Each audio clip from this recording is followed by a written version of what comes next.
All right, so welcome. Thanks for coming, everybody, to our class on smart social media. So I'm Amanda. I work here at the Kirkwood Library. I'm going to be your guide for this afternoon. I won't be talking a whole lot about how to use social media. So if you have any questions about that, we're happy to set you up with a one-on-one with one of our tech staff. That is a service that we offer. But for today, I'm talking mostly about using social media responsibly. So how to share, what to share, identifying hoaxes and fakes, avoiding scams and things like that. So most of my instruction is going to focus on Facebook because it is the most popular. It's probably, does everyone in the room have a Facebook? I see nodding. Okay, good. So I'm going to focus mostly on that. Most of these ideas can apply across the board though. So if you have a Twitter or an Instagram, I will call that out if it's something specific that you need to look out for, but a lot of it can kind of apply across the board as well. So let's get started.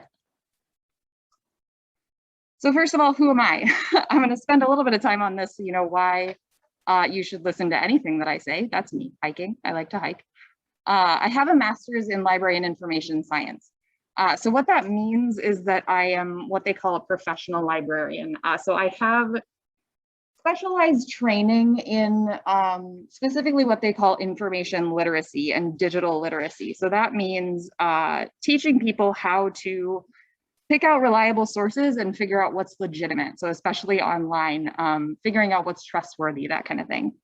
And then when it comes to online things, like I said, digital literacy. So we spend a lot of time, especially now, focusing specifically on that. I have a great appreciation for physical books, but the world has almost entirely moved online as well. And that opens a lot of doors, but it also presents a lot of opportunities for error, obviously. And it can be dangerous or just plain annoying. So research is an important part of all of this. And that's also something that I have special training for. For what it's worth, I'm also a millennial. And so I'm in that sweet spot where I grew up with this and I've watched it change and evolve over the years and kind of pointed out some of the things that have come up that are new, and I can, you know, see that they're new and how to get around them. So first, just in case, so I'm not, you know, talking about things that you're not familiar with, I'm going to go over a couple of basic terms. So a post, when I refer to a post, I'm talking about anything that's text, photos, videos, anything that you upload or post to your social media site. When I say feed or news feed, that's that collection of posts, so that scrolling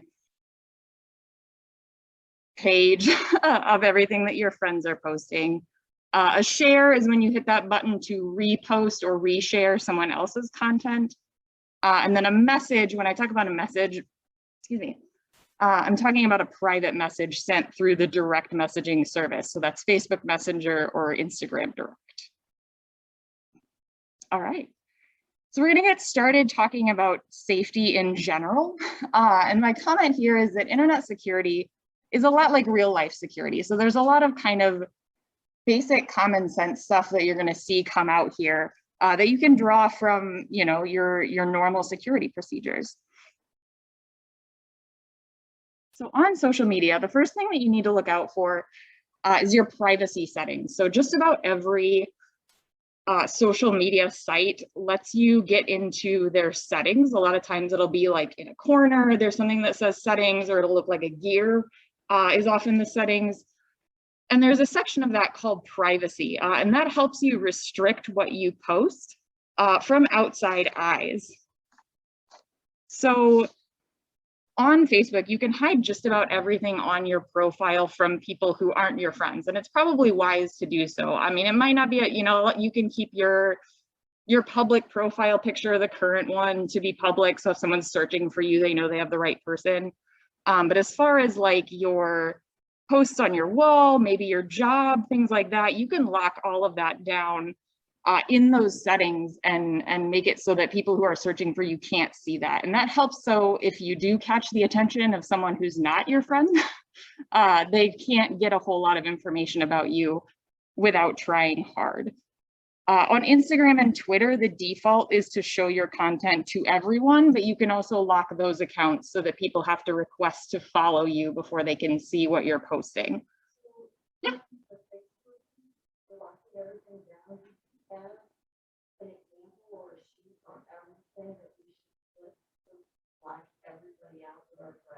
I do not, but that would be a good idea. What I can do is after the class, if you want to give me your email, I can come up with a sheet like that and send it to you.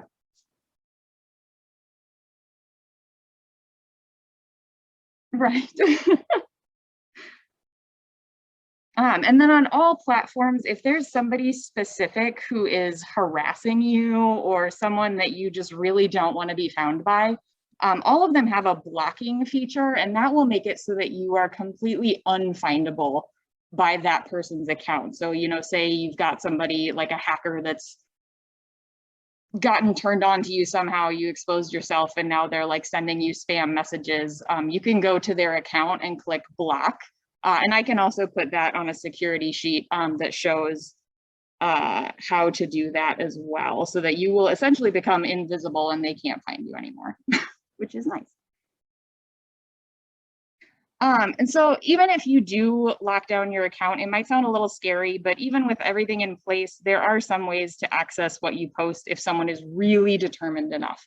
So you are as secure as your own self. But say you've got a Facebook friend and their security is really bad and somebody hacks into their account and you're friends with them, then they can go to your page and see everything that you've posted. So in general, I would say keep anything that you would consider personally identifying information off of Facebook. Don't share really detailed health information. Don't share your address. If someone asks for your address, if you are close enough to them to call or text, do that instead of sending it over messages. Anything like that, where if it's something that you would shred if you got it in the mail, don't put it on Facebook. Even if you've got your profile locked down and it's just your friends, it's always a good idea to kind of keep your private life private and stick to, hey, it's a really beautiful day and stuff like that on Facebook. Yeah. If they were to get hacked, somebody would have access to all of their messages. So it's a good idea, you know, to keep that to a minimum. I have sent my address to people, like, you know, if I've ordered something online and they're like, hey, can you send your address, like through a Pampered Chef party or something like that. I have sent my address, but I try to not do it often. Right, yeah. Yeah. We'll get to that in a minute, but I kind of keep the trust no one mantra as far as Facebook friends. Don't talk to strangers. So this is what I'm saying, that like a lot of your social, you know, your security things that are basic also apply to Facebook. So one of the most important things that might seem like a no-brainer is don't talk to strangers. And this means, you know, partially private messages. So if you get a message from someone that you don't know personally, don't respond to it. But it also gets a little bit deeper than that as well.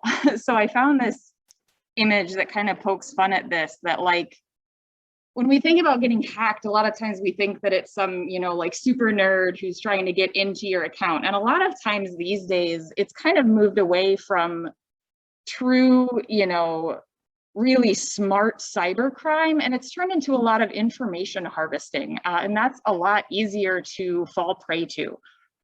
So maybe you've seen some of these things that seem like fun games, right? So how far away do you live from the place that you were born? Or I bet nobody can remember what their first car was. Or tell me your favorite teacher from when you were a kid. And it kind of seems like this fun, oh, it's a memory game, or it's, you know, just fun to talk about these things. But if you think about it, the other times that you've heard those questions are your security questions for your bank.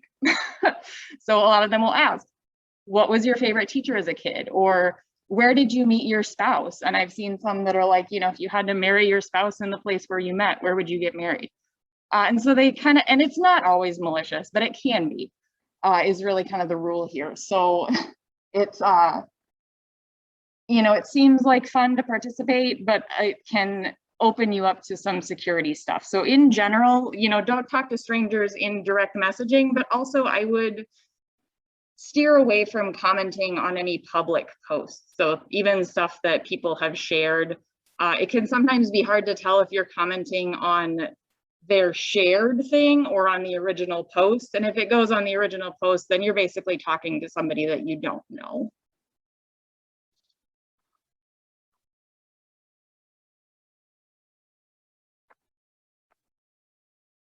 All right. So the second big piece to security is creating a strong password. That's kind of the good place to start. And I know that there's a lot of consternation about passwords. Just about every day when I'm working out of the public reference desk and I'm helping people on computers, there's somebody who's locked out of their account because it's hard to remember passwords. And it makes it really tempting to make your password something really easy. But I promise that hard to hack does not have to mean hard to remember. There are ways to make your password a little bit more secure without making it password 123. So one of the key pieces of advice that often gets shared in like cybersecurity circles is to create a word or phrase that has meaning to you, but that's not obvious to the outside world. So you know that when you go to Instagram, most of your Instagram posts are about your cat, right? So you could make it a variation of your cat's name. Or it's like, you have to promise not to hack my accounts, but a lot of my like, you know, financial stuff is a variation on like where and when I want to retire, something like that, where it's something that you think of when you go to that site, but it's not something that everybody knows because not everybody knows where and when I want to retire. And then once you have created that password, you can use a password keeper. So it's not actually that bad to have like a notebook where you write your passwords down. Because most of the time, if somebody robs you and gets your little password notebook from your purse, they're not going to, you're probably going to go and report to all of your accounts anyway to freeze them and shut them down. And you might want to go and change all of your passwords if that happens. But the likelihood of that happening is a lot more seldom than you having to log into your Facebook account. So having a little notebook, there are also, depending on how comfortable you are with it, like free online password keepers. The only advice with that is that your master password, so the one to get into that password keeper, should be really long, like, you know, extremely secure. So we have one, me and my husband do, and the password's like 30 characters long and includes a bunch of numbers and letters and that kind of thing. And then also resist the temptation to reuse. So this is probably something you've heard before, but the fewer times that you can reuse a password, the better. I actually really got burned by this a couple months ago because my Google account said, oh, you know, somehow your password got leaked, and it's one that I use for like all of the sites that I don't really care about. So like Old Navy and you know, the grocery store, things like that, where it's not really a security risk. But then it was just really annoying that I had to go and change all of those passwords. So I didn't really feel like it was a risk because none of those have my banking information or anything. But it's still, you know, not a great idea to reuse a password several times. And with all of that, one of the ways that you can make it easier to have different passwords that are still secure is to do the trick of replacing letters with numbers or symbols that look similar. So for like Instagram or something like that, if you want to make your password take a selfie, then you can replace the, you know, the AK with 8, use an @ for A's, use 3s for E's, use $signs for S's, things like that, where it's similar. And so your brain knows like, okay, this is what it's supposed to be. But the typical advice is that the less you string letters together, the harder it is for a password generator to hack into your account. Because they're looking for dictionary words, not T8K @.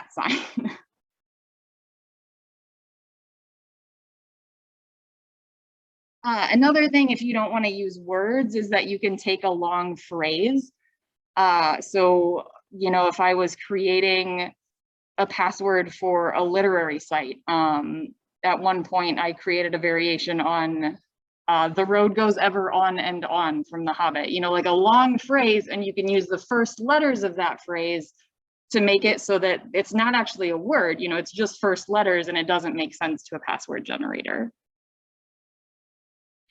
The final thing, especially with social media, is that you can use what they call two-factor authentication. And I can also put that on a notes sheet to send out to you guys where to find that. It's also in your settings. And basically what it means is that if somebody tries to sign into your account, Facebook or YouTube or Gmail will send you a text message, call you, send you an email to a different account, whatever you choose. And it says, hey, somebody is trying to log into your account. Do you approve this? And that has saved me before. So I've gotten an email from Spotify, the music service, and it said, hey, somebody is trying to log into your account in Singapore. Is that something that you want to allow? And I said, no, I've never been to Singapore. And then I changed my password because I know that somehow somebody has found it. And that kind of tips you off to if someone's trying to get into your account, and then you can deny it. And until you authorize it, they won't allow them into your account. Yeah, absolutely. The password keeper thing. Mm-hmm. So my computer always offers me its password, which is impossible to even write down, much less remember. Oh yeah, where it generates a password. Right. Yeah. It would be impossible. Yeah. And I always ignore it and choose the easier one, but it's gonna save that password, and then it comes up and says, "Do you want to change your password in the cloud?" Mm-hmm. Well, I don't know. Can't anyone hack into the cloud? I mean, if you have your password keeper in the cloud, isn't the cloud hackable? It is. Well, and that's, I don't know actually where, you know, my kind of general password, but when I got the alert, it was from Google Chrome. So my browser had said, hey, I noticed that you're using this password for a bunch of things, and I found it on what they call the dark web. So that's where hackers kind of hang out, where they're selling information and that kind of thing. So I would recommend not saving any important passwords to the cloud or to your browser. So anything that's like banking or healthcare or anything of that sort, keep that somewhere that's off digital. Things that aren't quite as important. So, I mean, I would, you know, social media, I will save to an electronic keeper just because I don't really have anything on there that's gonna like sync me. Yeah, exactly. So, yeah. So, you know, when you need to change the password, you forget it, blah, blah, blah. They send it to your email. Mhm. So if your hacker is already into your email, you think, I mean, what's to keep the hacker from just saying, yeah, I'm gonna change it to this password? Absolutely not. Yeah, Yeah, so that's like, I usually for my email will have one of like my more secure passwords. So longer and a bigger mixture of symbols and capital letters and numbers. I would do that for your email because to that point, and here at work, they say, you know, your email password needs to be really tight. Because if they are in your email, then they can, yeah, go ahead and change your passwords for whatever they want and get in there. Yeah. Yeah. Right. So they would have to get into your email first to really wreak havoc. Did you have a question? I'm just trying to clarify. If you just allow your computer to remember your password, is that the same as allowing it to go to the cloud? That is more of an individual computer question. So I can't speak to it specifically because I think different computers handle it differently. I don't think mine will save it to a cloud. It's all on the browser is what I've had in the past. Any other questions? All right. Yeah, and feel free to hop in anytime with questions. Okay, so I'm going to talk about photos next, and this is getting more into social media and fakes and hoaxes and all kinds of really delightful stuff like that. So the first thing I want to touch on is doctoring photos and misleading images. And the key rule to remember here is that anyone can say anything. There's no internet police, the typical ethics don't apply. I mean, Facebook has tried in the giant company way that they can to try and curb some of the hoaxes and things like that. You can always report things and say, hey, I don't think this is real. But unfortunately, you know, to a certain extent, you can't catch everything. And so kind of having some tools to recognize that is important. And you're seeing more of this. So Facebook, you might have noticed you see a lot more like photos and videos in your feed. These days, an advertising company will not be caught dead like without a photo with their ad. And it's because Facebook is trying to shovel more visual stimulation at you because your brain likes that. And they want you to interact and they want you to be happy and come back to their site and spend 6 hours on it. So you might notice that that's happening more and more. So a lot of times photos are how people reach you, and they can be used to mislead as well. So somebody in a previous class that I taught asked about, well, what do you do if you see one of those pictures where it has a quote and it says that somebody said it and you're not sure if they said it? And I'm like, that's a good instinct that, you know, you can't be sure if it's just a photo and it says, hey, Abraham Lincoln said this. We don't know that. And one of the things you can do, which is my professional librarian answer, is to Google it.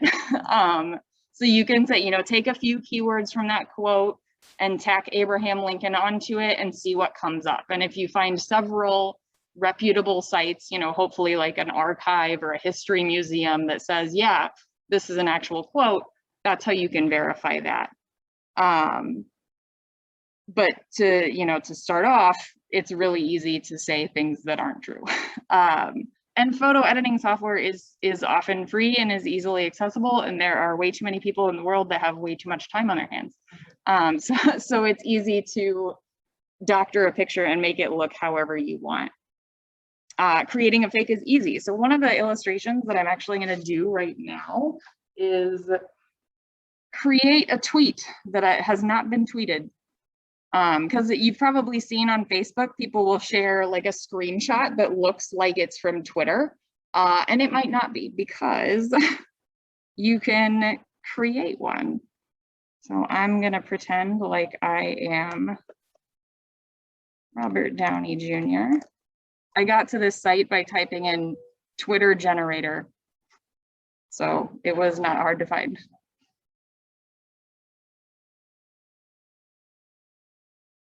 I am the real RDJ. I say, I'm giving $1 million. Oops, those are periods. I know.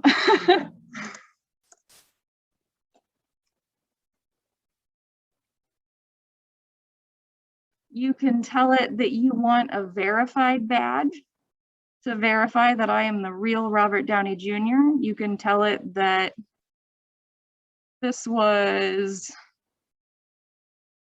well, let's just leave it on the 1st of June of this year. And 73.5 people have retweeted it, 31,000 people have quoted it, and it has a whole bunch of likes. And then I can say generate image.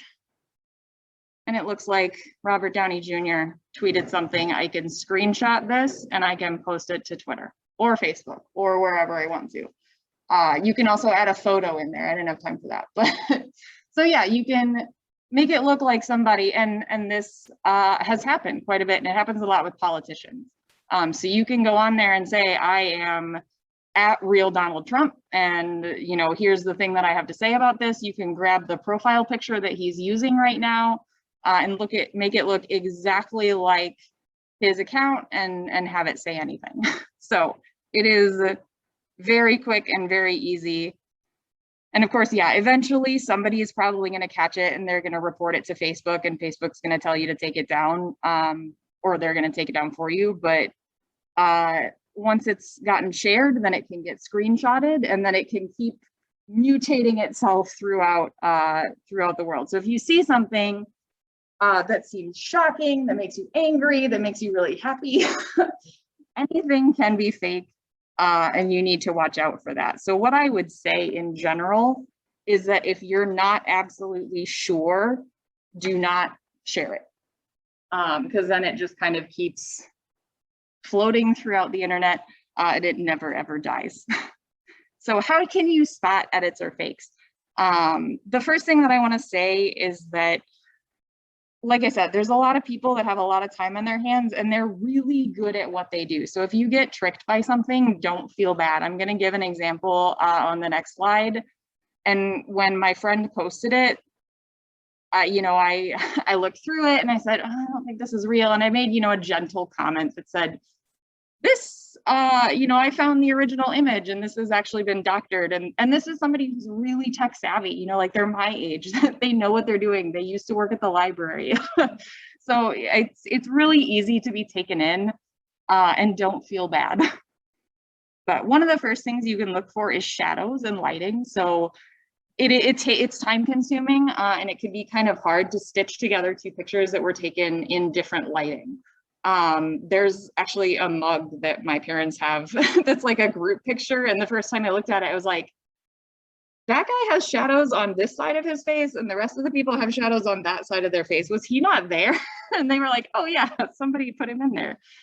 So it's hard to match photos like that and make them really convincing without spending a lot of time on that. So if the shadows are going the wrong way, or if it's a little bit brighter or darker than the rest of the picture, it was probably added in afterwards.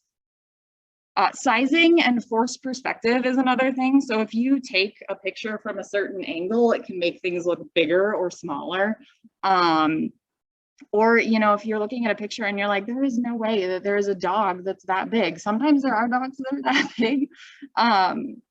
But trust your instinct that if something looks just like, you know, way out of proportion, it might not be. And thankfully with a lot of this stuff, like, it's not sinister or anything. You'll just feel a little bit silly if you share it and it's not actually real. Blurring and pixelation is kind of like shadows and lighting. So it's almost impossible if you've got a really low resolution picture, and you go to try and put it into a high resolution picture, there's no way to make that match, you know. And a lot of times with smartphones these days, they've got really great cameras on them. So they are going to be really high clarity. And if you try to Photoshop something into it, it's probably going to look blurry, especially if you just pulled it off the internet. Odd fonts is another thing that you can look out for. And this one isn't necessarily like a malicious or sinister, but it's slightly more malicious and sinister than, you know, like a dog that doesn't actually exist. Because a lot of times people will add words or change words or that kind of thing to like stir up political angst, things like that. So a good example is this one that so this circle, this image on the right side kind of got circulated last year. And people were like, oh, Chris Evans, you know, I'm never following him again, that kind of thing. But you can see that the original photo on the left is the one that was posted onto one of his accounts. So somebody took that, grayed it all out, and put this text on top of it. And you can see here that it's not super obvious. You know, you have to look closely to see that it's been put on top. Really, the only indicator is that it doesn't hug his impressive text quite well enough, you know, that it looks like it's been laid on top instead of kind of tilted and wrapped around, because that can be hard to do. So again, and then that's kind of an illustration of if you see something and it seems really incendiary, take a second look at it, see if you can find the original image and or just move along and don't pay attention. This other one is a good example of mislabeling. So this came up a lot. Like I said, anybody can say anything. They can take a picture and say, this is this, and it doesn't have to be. So this came up a lot, actually multiple times. It has come up around inaugurations as like, well, this is the crowd at the inauguration one year, and this is the crowd in another year, when they're actually, you know, not that event. It's a totally different thing. Yeah, the crowd looks sparser, but it wasn't the inauguration crowd, that kind of thing. So again, if it's, you know, something that makes you really angry or that kind of thing, you know, they're trying to prove a political point, do some more digging. And both of these pictures, I'll talk more about this later, but I found the reporting on a website called snopes.com. And I will send out that resource as well to anybody that wants, you know, to sign up. That has a lot of great, you know, somebody sent us this picture and they asked if it was real, and we did some research and we found out it's not. Checking the comments is sometimes infuriating, but also sometimes really helpful. So a lot of times, again, people with a lot of time on their hands have already researched it and said, hey, here's the original picture, like this is photoshopped, or hey, this is actually from this event, it's not from that. So if you see a picture that you think is maybe fake, you can scroll through the comments and see if somebody's found that already and done the research for you. And then, as I've kind of been saying, you know, is it believable, or is there a reason that somebody would fake this? And if your gut tells you that it could be not true, either do some research or move along. Okay, so this is the example. So like I said, this was somebody who is really tech savvy and who normally I would trust. And that's kind of what it's saying, that like, you know, these days anybody can be fooled. So this picture of bears crossing the highway at Butler Hill Road here in St. Louis popped up in my feed. And I was like, I mean, we've had some bears, but a whole family is a totally different thing. So that looks kind of weird. And I looked closer and it's kind of hard to see up on this screen because I've got the lights on, but the bears are kind of a different lighting and the shadows look kind of weird. And then, like I said, I checked the comments and somebody had found that when you Google like black bears, this is one of the first images that comes up. So they cut it out of that picture, put it onto a picture that they took at Butler Hill Road. And again, you can't really see it, but this was one where like this picture isn't very high resolution. And so when they stitched it onto this smartphone picture that was very high clarity, it looked weird. And you could tell that it wasn't quite a match for the rest of the photo. And while it wasn't meant in like a malicious way, it was just kind of a prank. When I went back about a week later and went to grab screenshots for this class, I saw that they had done something that happens a lot. So originally this second picture had not been in the post. And then when the guy was like, oh, a bunch of people are sharing this, he added an ad for his tattoo business. And so that's how this can, you know, that like people create the, you know, if you ask why would you create a fake like that, because it gets a lot of traction and then they can market to you or advertise or just, you know, get your account if they're looking for people to clone, things like that, where interacting with strangers always kind of opens you up to whatever might happen. All right. Yeah. I didn't know.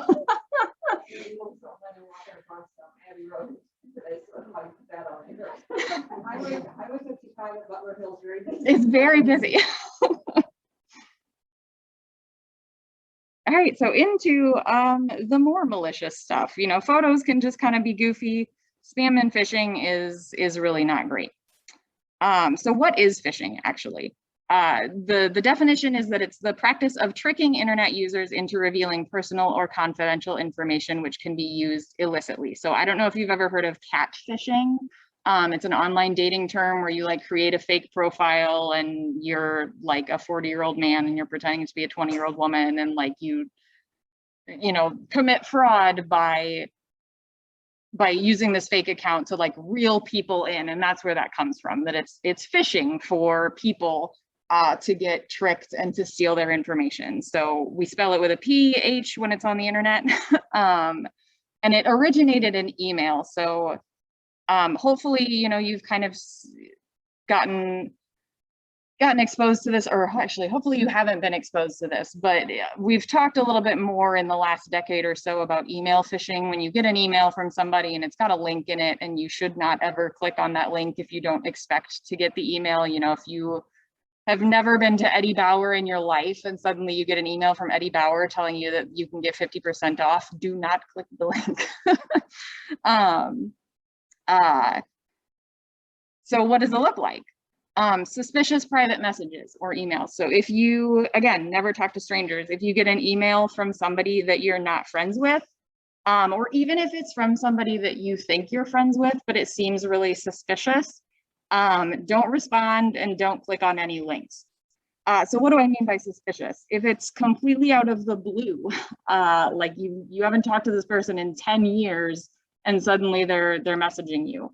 If it has any links that don't have any explanation, they've just sent you a link with nothing else. Always, if it's asking for money or information, obviously, you know, that's probably not a good idea. Or if they just don't sound like themselves, you know, if they're spelling things badly and that's not normal for them, or if they're using really bad grammar, or the sentences look kind of weird, like there's a bunch of spacing in there, it's possible that if it's a stranger, you know, they're definitely trying to steal your information. If it's a friend, they might have been hacked. It's usually, and in general, it's better to be safe than sorry. So actually, cautionary tale, this turned out fine, but like 2 weeks ago, I got a message from a friend that I haven't seen since we graduated high school, like 12 years ago. And it just said, you know, I had a dream about you and it was really funny and I just wanted to say hi. And I was like, as I'm putting together this class, thinking, okay, this is weird. So, you know, I didn't want to, you know, you don't want to automatically, you know, like offend your friends and family by saying this is spam. But I just kind of responded carefully and said, how funny, hope you're well. You know, no information, nothing really interactive. And it turned out that it was them and they were just being really weird. But that's the like, proceed with caution is really the tale there. Though, like, if you get something that seems really out of the blue or unexpected or strange, take it with caution and never, you know, click on anything or respond with any information or anything like that. So links aren't always bad. Obviously, if you just told your sister that you're looking for jobs and she sends you a job link and there's no information with it, then that makes sense. But if your cousin from Tennessee that you hardly ever talk to sends you a link to a video that says, wow, I found you online, that's not good and do not click. The worst kind of phishing is after your login info. So a lot of times, you know, what happens the most common is that people just get information about you so that they can sell it online, but a lot of them are looking for you to sign into Facebook. So some of the links that are in those messages will take you to a page that looks like Facebook and ask you to sign in. And it doesn't occur to you, right? Like, I'm in Facebook, it makes sense that I might have to sign in again, but it's a cloned page. So it's going to harvest your login information and then sign into your account and start sending spam messages to all of your friends. So if you ever are asked for login information after you click on a link, or if they ask you for your password, do not engage. And then duplicates of accounts or pages is one of the really common ones these days. So probably if you use Facebook in any sort of regularity, you have gotten a friend request from somebody who you thought you were friends with already, right? So you get a friend request from your aunt and you're like, well, I thought that I was friends with her. And then you find out that it's not actually your aunt. It's somebody who has cloned her page. And I will go over that in a little bit more detail in a second. But this is another thing that happens frequently. So this is a post that I saw somebody share that happens a lot with a fake sweepstakes that Jayco was giving away a free RV, and who doesn't want a free RV unless you don't have a place to store it. it sounds like a really great thing. So they shared it, but it's not from actual Jayco. Somebody has created a fake account for this company and created this post to try and get people to share. And like I mentioned, excuse me, it probably isn't that they're after your banking information or anything like that, but they're looking for attention. They want people to share it. They want people to expose their accounts so that they can either clone you or send you spam or things like that. Or with things like this, sometimes they will send you a message and say, cool, you won the sweepstakes. Fill out this form to tell us your social security number. Never enter your social security number.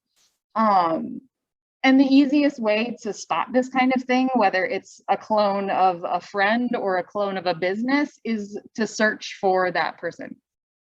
So I searched for Jayco and I found their page. And one of the things that you look out for is this blue check mark here means that they're verified. So that means that Facebook has asked them to jump through a bunch of hoops to prove that they are who they say they are. So that is the actual real page for Jayco, and they have an announcement that says we are not hosting a giveaway. So some of them will get tipped off if they're commonly these, targeted by these spams. I've seen it for Southwest Airlines a lot. I've seen it for Disney Vacations a lot. Anything that's like a big sweepstakes that people want. And sometimes they will make an announcement like this that says, hey guys, it's not us. Like, please don't share these things. It's a scam. Yeah. There was one that I got picked up on last year before Christmas, and I've learned, like, businesses, if it says sponsored underneath, don't do it. But it was either Land's End or it was somebody, and they put a great deal on slippers, and I thought, oh, this is wonderful. I even asked, hey, does Daniel want slippers or whatever? And before I knew it, it took me to what looked like their website to order these things. And I ended up canceling a credit card and I went back, and underneath that thing, it says sponsor. But it was like, when I started to buy it and gave them that information, all of a sudden there was all kinds of stuff that was tipping me off. So I'm like, and I didn't expect Facebook to have that kind of, I thought if they were on Facebook that it was okay. But. So we can talk about sponsored a little bit. So all that sponsored means is that somebody has paid Facebook money to push it out to a broader group of people. So Kirkwood Library sometimes has sponsored posts. So you'll see one of our posts and it says sponsored, and it means that we've given them $5 or whatever to show it to people who don't follow us already. So we can say, we want, people who live in the Kirkwood area to see this post. So if your page, if you've told Facebook, hey, I live in Kirkwood, it will show it to you even if you don't follow Kirkwood Library. So that's what sponsored means. And the problem with that is that there isn't a whole lot of like oversight on who can do that sort of thing. So unless you are like an actual really malicious scamming site and Facebook has already shut you down, if you're just like a discount, Bob's Deals or whatever, and you're sort of reselling things, you can pay and say, hey, I want and it really it's shockingly cheap to sponsor things on Facebook. So if a company is doing a resale sort of thing and they've got $1,000, they can say, send it to everyone, I want everybody on Facebook to see this. Like whatever company. Yeah. I was clicking on their Land's End, and it looked like that's where I was going, but it did not. Yeah, and a lot of times it'll be really, really subtle clues. So it'll say like Land's End deals or, something like that where it sounds very similar. And it's really hard to check. A lot of times with these like sweepstakes, I'll see, gosh, I think, Facebook will even let you use extra spaces. So like if you are United Airlines, right? And you can't create another United Airlines page because that one's already taken. But if you create United Dot Airlines or United Three Spaces Airlines, it will sometimes let that slide. So it can get really tricky to sort of determine. So that's where that verified badge, and I think it's only come out in the last 5 years or so, is really important. So if you see something that's sponsored, that verified badge should still be there. So it'll say like Land's End verified and then their ad. Do you have a question? Yes, I keep getting us email from the healthcare, like Anthem. Okay. Saying civil court has a claim out there and I will get so much money. And they want me to fill out forms. Mm-hmm. But I'm not sure if it's real or not. That's actually, I think I've gotten the same one. And I'm not going to say for sure that it is real. I think the one that I filled out was. And that's one where you can do a Google search is what I would say and type in Anthem class action suit. Okay. And see if something comes up, because there should be like a news article that says Anthem, it has a class action suit coming up against it, or some other source where you can verify. And in emails, sometimes you get those same clues. There'll be bad grammar or weird spaces, or, you know, the formatting just looks strange. You can also check what email it's coming from. But unless you have gotten other communications, and with something like that, where it's coming from like a lawyer instead of the company itself, that can be tricky. And I mean, I am hearing that you've done the really good thing, which is not to interact with it until you're sure. So yeah, you can probably Google and see if that's something that is legitimate. Yeah.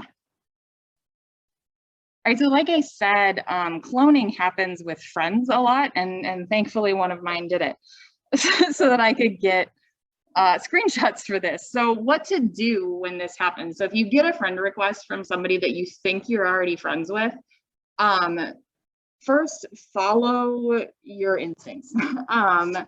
So if it seems fishy, it probably is. And the first thing that you can do is just use that search bar in Facebook and type in their name. And if they come up and you're friends with them and it's not that friend request, then it's, you know, somebody has cloned their account.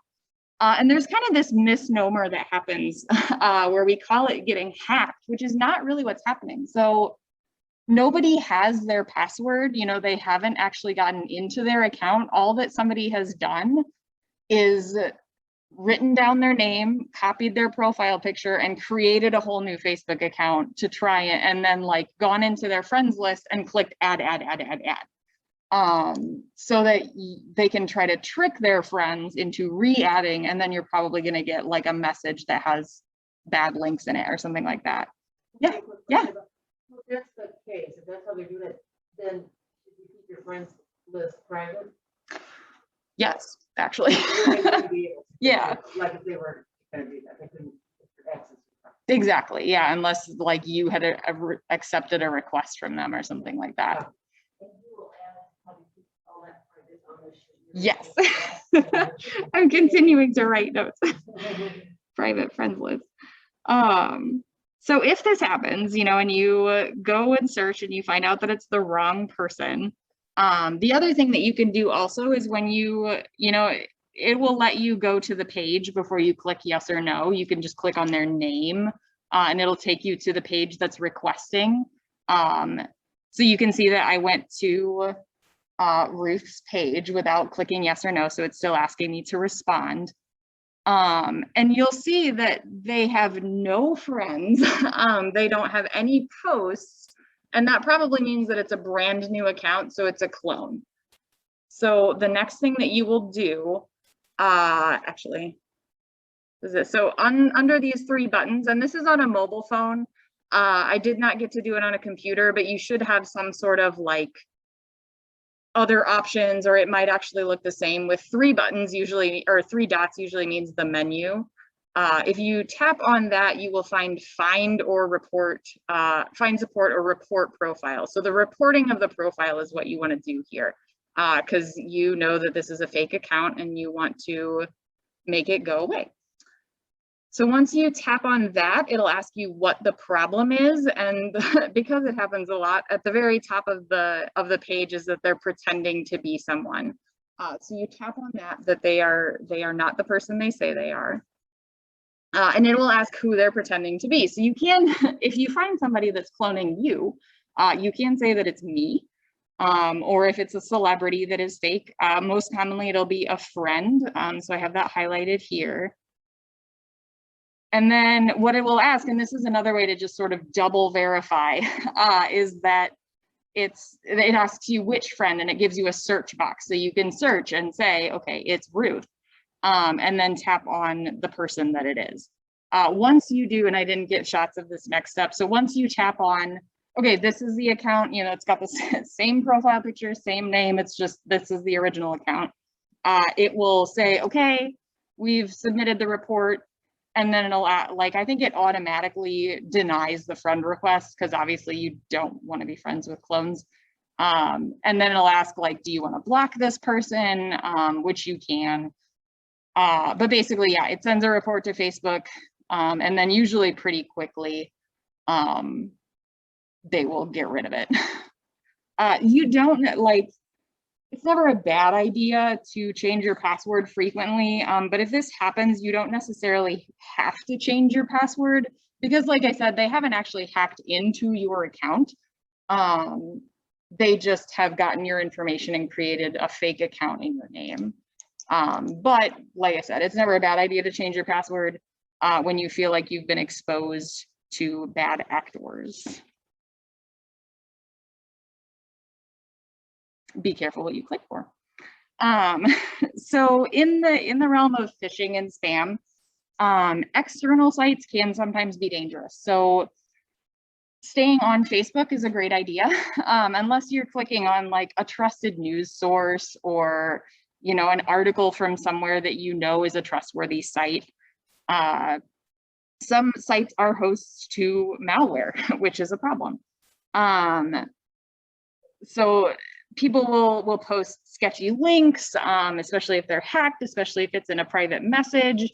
And like I said, a lot of it has moved to just sort of information harvesting. But there are still, malicious websites on the internet that will automatically download a virus or malware. I don't want to terrify people, but it's gotten really sophisticated. One of the worst malware that you will run into now is what they call, actually, I don't remember what it's actually called, but it's basically, it logs all of your keystrokes. So it spies on your computer and it pays attention to everything that you type in. So that's how it will harvest a password, that it can see you typing your password in. But this is only if it gets downloaded onto your computer. So I will go over in just a second how to make sure that doesn't happen. And one of the reasons that it's kind of moved away from downloading viruses or actually, downloading things is that phones are different. So on a computer, for years and years, for a couple of decades, the worst, you would get viruses on your computer because they could code it for your computer. A lot of cyber criminals don't really know what to do with smartphones. The operating system is different. It's harder to create a virus that will go on a phone and a computer. A lot of the phones do have security programs that are built into it. So that's why you don't have to download an antivirus necessarily for your phone. It is a good idea on your computer, some sort of free or paid antivirus. But depending on your phone, it might not be protected. So you kind of have to be careful. Learn to recognize questionable links. So if the link does not look like .com, .org, .gov, .net, the ones that we're used to, it can be either sort of, an odd malicious extension. It can be a foreign extension. So if you see .de is Germany, .uk is the UK, obviously, .au is Australia. And that doesn't always mean that it's going to be malicious, but it means that it's coming from farther afield, from a less trusted source.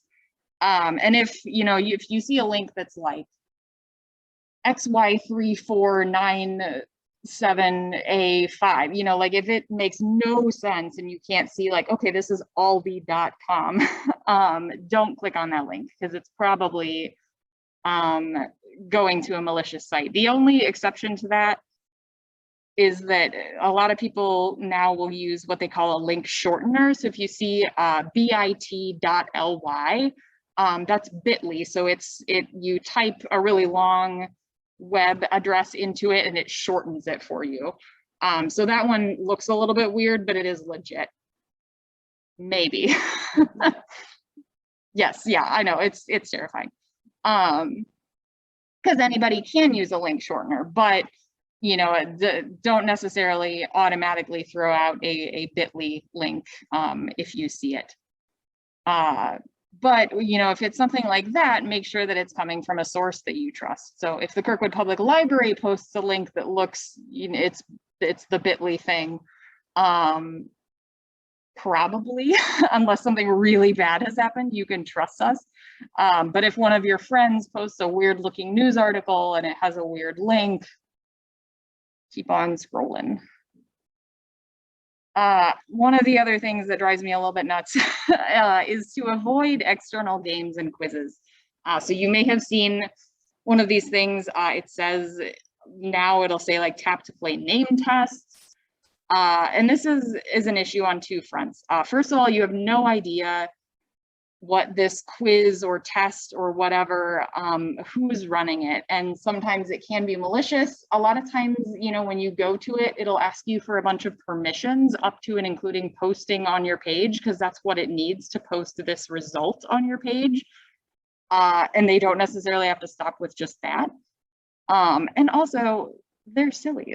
Like, they're usually working with a stock. It's kind of like getting your fortune told at a carnival, right? Like a lot of these name tests, you know, what's the history of your name, or what does your sleeping position say about you? They're working with like a stock 5 to 10 answers, and they're just sort of like randomly throwing them at you. Who doesn't want to be told that they have a heart of gold and that their temper is not to be messed with? You know, it's very like, exactly, you know, I know what your name means. Janet means stubbornly independent. No, it doesn't. So be careful with this kind of stuff. And I would say, if you really, really want to try silly quizzes, BuzzFeed is great. All right, other scams and spams. Spammy comments or responses on posts to well-known sites. I'm going to try to speed it up here. So a lot of scammers will spend time on really popular sites putting scams out there. So if you go to like the newest post from Subaru, and the first comment on there is somebody saying, oh, I made $1,000 in 5 days with this site, and there's a link there, that's scam.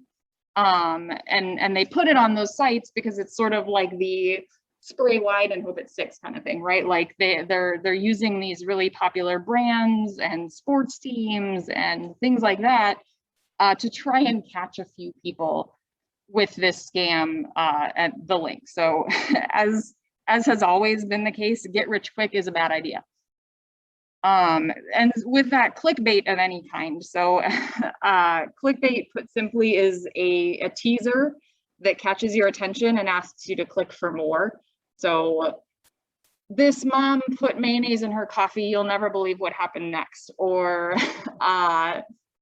you know, Joe Biden wears this tie and you won't believe who said what about it, that kind of thing, where like, you know, it gives you a very small bite that kind of catches your interest and then it wants you to click to get the full story.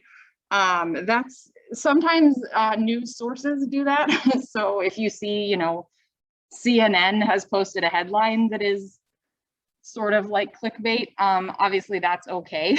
But anything else, I would steer clear of that.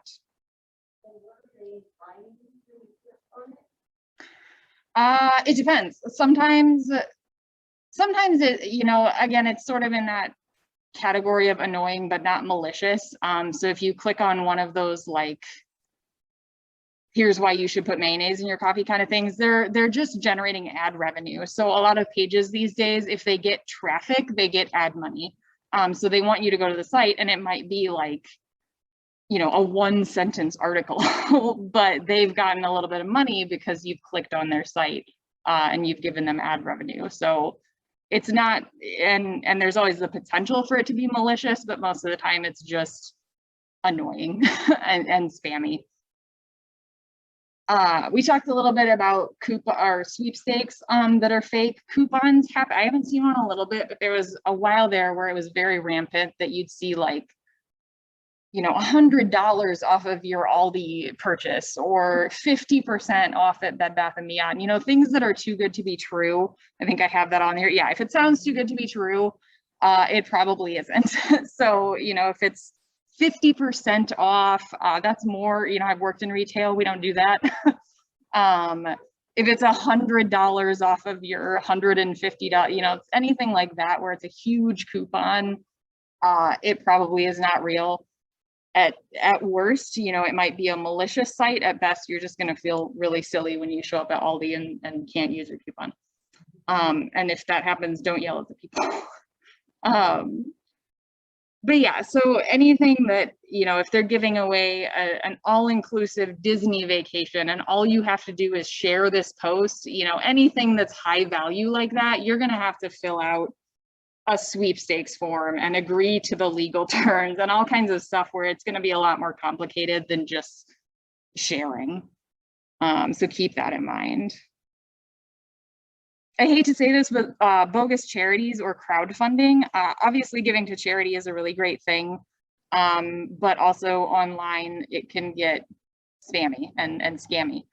Crowdfunding is something where I would say if you don't know, like I said, anybody can say anything on the internet. So if you don't have some sort of personal connection to the person with the GoFundMe, you might not want to donate to that GoFundMe. So if your friend's kid who has a baby in the NICU says, hey, they need medical expenses, you know, here's this GoFundMe, obviously that's legit. But if you see, you know, one of your friends says, oh, I just found this and this girl was hit by a car and, you know, her dog is in the hospital, like all this, you know, stuff that really pulls at your heartstrings, it may or may not be real, because it has become a lot more prevalent that people figure out what makes people sad, and as people do, they take advantage of that. So if it's a crowdfunding thing and you don't trust the person who posted it, and they don't, you know, have a connection to whoever it was, I would steer clear of that. And the same with charities, like, you know, there are places that have a list of like reputable charities. I can't think of it off the top of my head, but be careful, you know, and kind of only donate to reputable major charitable foundations. And then alarming warnings. So again, people love to play on your emotions online. And you've probably seen go around like, Facebook is going to start charging for your account if you don't share this, or, you know, Facebook is going to start, they have the rights to everything that you post unless you say, I don't agree here on this post, like that kind of thing, where anything like that is going to come straight to your email from Facebook. If they're changing their privacy settings, if they're, you know, there's a problem with your account, something like that, you're going to get an email from the official folks at Facebook, and sharing something on your page makes no difference whatsoever. So steer clear of that, and kind of like anything that sounds alarming, kind of take a minute to research it a little bit. Like the example that was given, you know, if you get an email about your healthcare company, you know, going to court, take a minute to research it and see if you can find out what to do.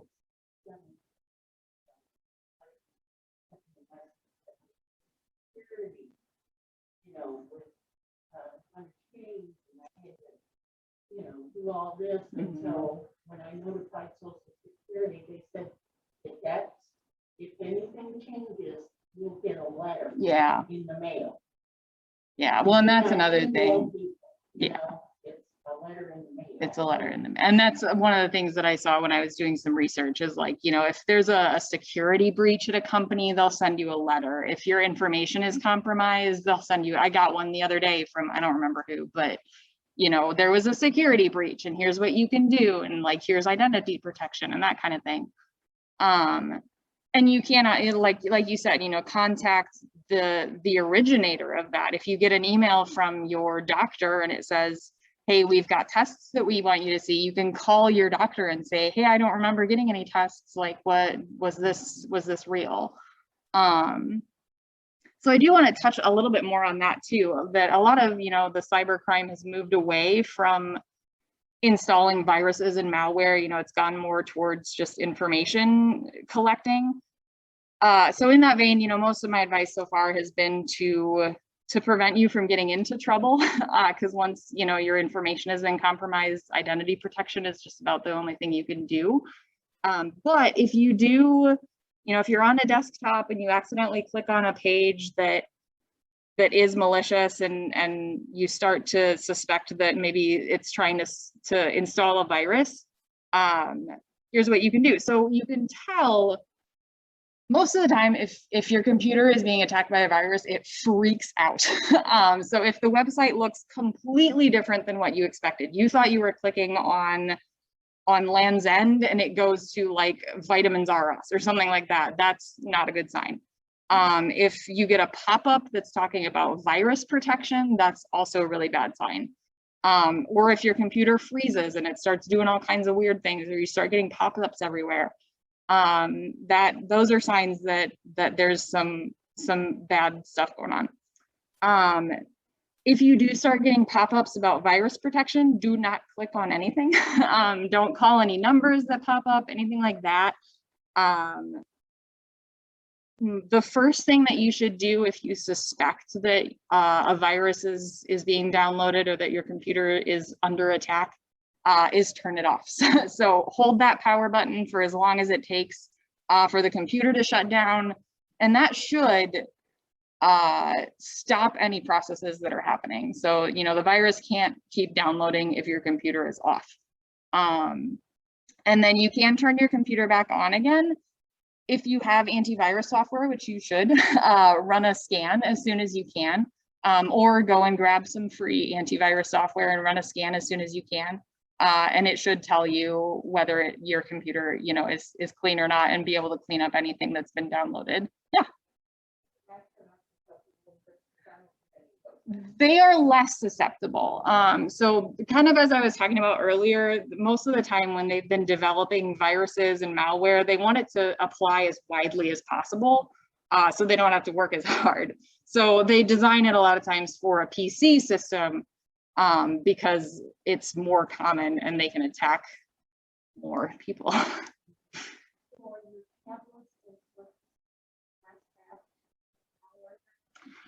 Tablets, probably yes, because they fall under that like phone category. Surfaces would work just about the same. If it's a Microsoft Surface, that is essentially a PC.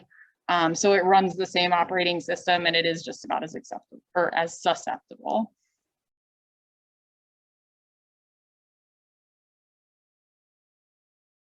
All right. I know I've kept you for a little over an hour, so I'm going to breeze through news really quick. And what I will also do, so I'm going to, you know, anybody that wants follow-up notes, I will take your email down and I'm going to send some notes.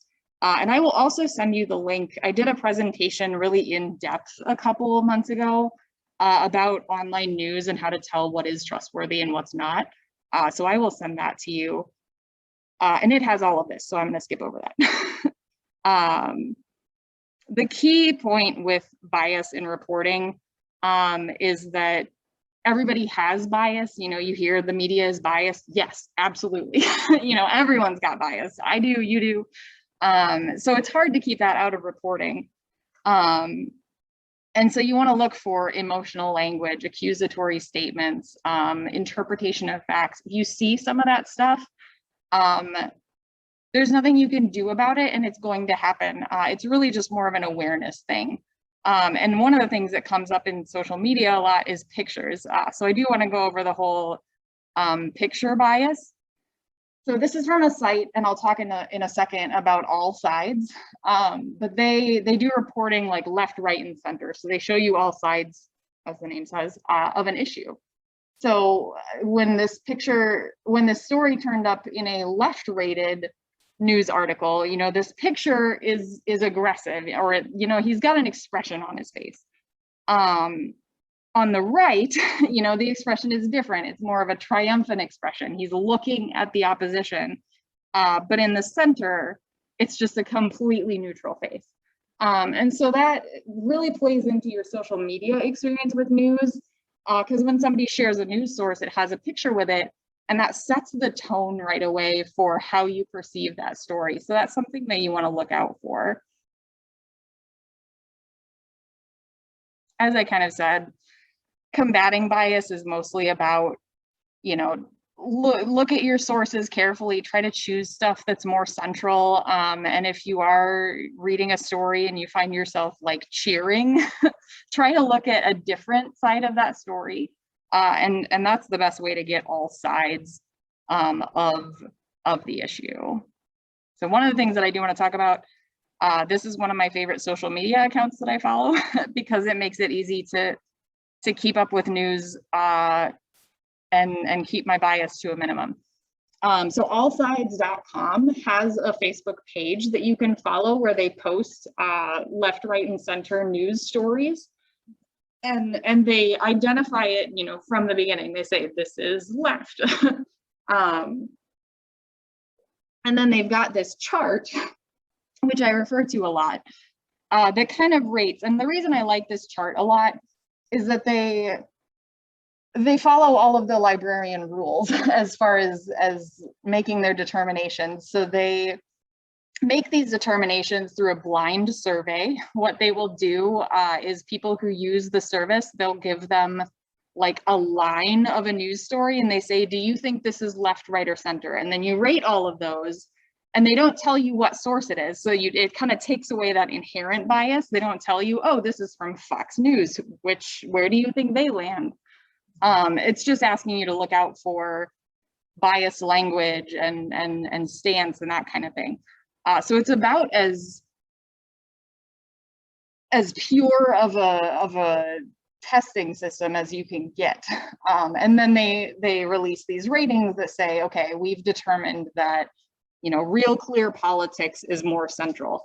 And you'll also notice that for some of them, they'll say that like the news in general on the AP is central, but it starts to lean in a left direction once you get to like politics or the fact check. So they break some things out where like certain news stories have a lean and some of them don't. So that can be really helpful. And it really is just a tool to figure out, kind of to set your brain in the right space before you start reading. So you can start looking out for some of that bias and trying to kind of temper it in your own consumption of the news. Fact-checking websites are also big. So those are a great tool. Factcheck.org and PolitiFact are really good as far as checking, you know, if you see something and it's disputed or you're not sure or anything like that, you could check on there. And then, like I said earlier, Snopes is really good for social media content because they will cover images. So you can go to Snopes.com and say, type in keywords like, you know, I saw a picture of a Coke can that said be less white on it, and type in Coke be less white, and it'll say, no, that's not true. Somebody edited it and put those words on there, and this is a fake thing. So that is a really good place to check on whether something is true or not. All right, any other questions before we wrap up?